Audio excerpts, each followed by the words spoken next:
ನನ್ನನ್ನು ಚಿತ್ರರಂಗಕ್ಕೆ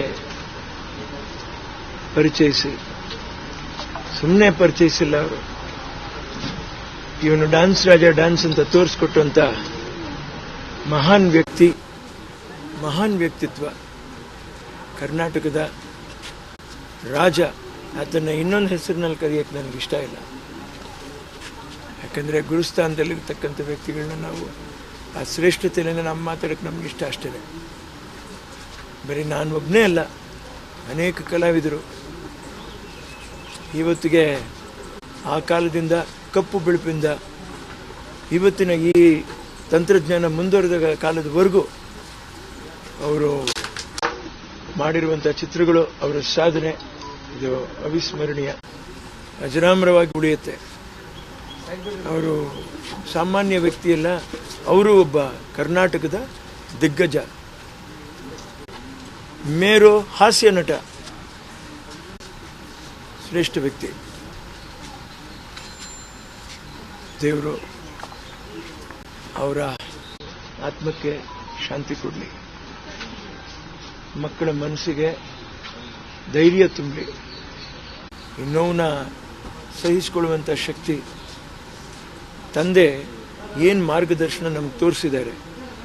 ಎಲ್ಲಾದರೂ ನಾವು ಚಿಕ್ಕ ಪುಟ್ಟ ವಿಷಯದಲ್ಲಿ ಎಡವಿದ್ರೆ ಅದನ್ನು ತಿದ್ದುಕೊಂಡು ತಂದೆ ಮನಸ್ಸಿಗೆ ನೋವಾಗದೇ ಇರತಕ್ಕಂಥ ರೀತಿಯಲ್ಲಿ ಮುಂದೆ ಭವಿಷ್ಯದಲ್ಲಿ ಅವ್ರು ನಡ್ಕೊಂಡು ಹೋಗೋಕ್ಕೆ ಎಲ್ಲ ವಿಧವಾದ ಅವರಿಗೆ ಆತ್ಮಸ್ಥೈರ್ಯ ಶಕ್ತಿ ತುಂಬಲಿ ಭಗವಂತ ಅಂತ ನಾನು ಬೇಡ್ಕೊತಾ ಇದ್ದೀನಿ. ಮತ್ತೊಂದು ಸರಿ ಈ ಥರ ಒಬ್ಬ ವ್ಯಕ್ತಿತ್ವ ಮನುಷ್ಯ ಜನಿಸಕ್ಕೆ ಸಾಧ್ಯನೇ ಇಲ್ಲ.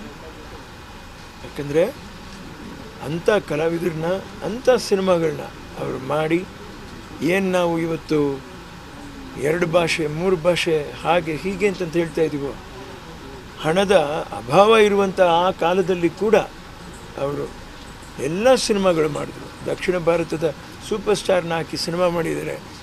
ಹಿಂದಿ ಸೂಪರ್ ಸ್ಟಾರಸ್ ಶ್ರೀದೇವಿ ಅವ್ರನ್ನ ಹಾಕಿ ಸಿನಿಮಾ ಮಾಡಿದ್ದಾರೆ. ಸಾಮಾನ್ಯ ವಿಷಯ ಅಲ್ಲ.